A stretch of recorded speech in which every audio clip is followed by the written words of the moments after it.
Tensi di Eropa Timur kembali memanas. Dua negara anggota NATO, Polandia dan Finlandia, menuduh Rusia melakukan provokasi udara berbahaya di atas Laut Baltik.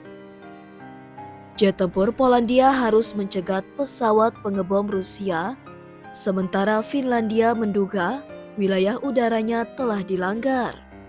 Apakah ini sinyal eskalasi baru dari Moskow? Kejadian pertama terjadi pada Kamis, 22 Mei 2025. Jet tempur Polandia yang tergabung dalam misi NATO mencegat pesawat pengebom Rusia tipe Sukhoi Su-24 di wilayah udara internasional Laut Baltik. Manuver Su-24 disebut berbahaya dan disengaja. Pesawat Rusia itu tidak menyalakan transponder, tidak menyerahkan flight plan, dan tidak menghubungi kontrol lalu lintas udara. Pelanggaran besar dalam protokol penerbangan internasional. Menteri Pertahanan Polandia, Władysław Kosiniak-Kamysz, langsung angkat bicara. Ia mengatakan, tindakan Rusia sangat berbahaya dan disengaja. Jet kami langsung bereaksi, mencegat dan memaksa mundur pesawat Rusia itu. Lokasi pertemuan ini berada di dekat Kaliningrad, wilayah kantong Rusia yang kerap digunakan sebagai titik keberangkatan operasi militer udara Moskow di kawasan Baltik. Sehari setelah insiden di Baltik, Finlandia menyampaikan kekhawatiran. Dua pesawat militer Rusia diduga memasuki wilayah udara Finlandia, tepatnya di lepas pantai Porvoo di selatan negara tersebut.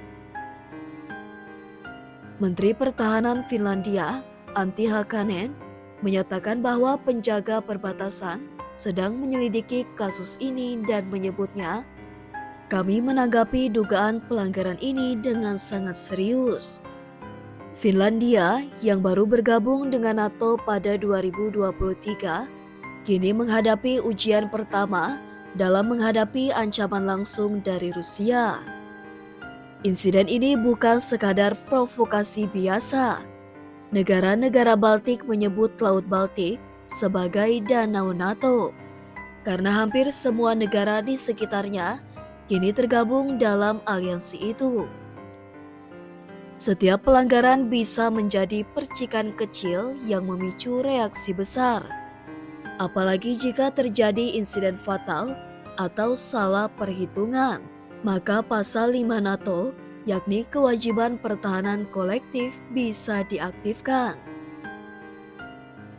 Bukan pertama kalinya Rusia terlibat dalam manuver beresiko tinggi di wilayah udara NATO. Jet-jet tempur Rusia diketahui sering menonaktifkan transponder, tidak menyerahkan rencana penerbangan, terbang terlalu dekat dengan pesawat NATO atau sipil.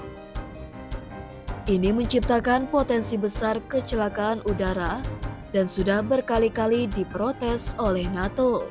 Sekarang pertanyaannya, apakah ini hanya provokasi biasa atau awal dari strategi militer Rusia? Beberapa analis menduga Rusia sengaja menguji kesiapsiagaan NATO. Sementara itu, peningkatan patroli udara NATO di wilayah Baltik dan Skandinavia terus dilakukan. Insiden di udara Baltik dan Finlandia memperlihatkan betapa cepat konflik bisa memanas hanya karena satu manuver berbahaya.